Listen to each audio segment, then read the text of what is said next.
How's it going, everyone? And this is Sillyboy, and I'm coming at you with another amazing video. Now today doing something completely different because my computer is gonna get fixed in the shop tomorrow. Oh, that's a head screw. Anyway, so I wanted to play my Switch today. Wasn't turning on at all. Wasn't even charging. I haven't played it for a while, so this is a problem. So I found a solution for it. I have fixed it as it turns on. Yep.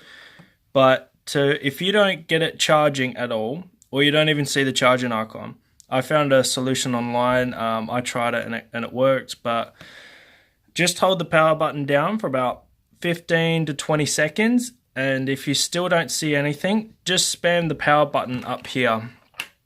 Just keep pressing it, and that worked for me, and I got the power, and then I was onto the home screen. But in saying that, be sure to plug it in directly to the power port.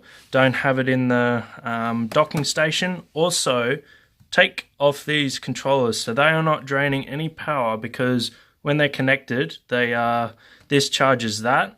So you're trying to turn this on, so obviously it's not going to work if these are draining that, then which you're trying to turn it on. So try that tip, 15 to 20 seconds, and then if nothing, just spam that power button. And I know it sounds silly, but it worked for me. So hopefully it'll work for you.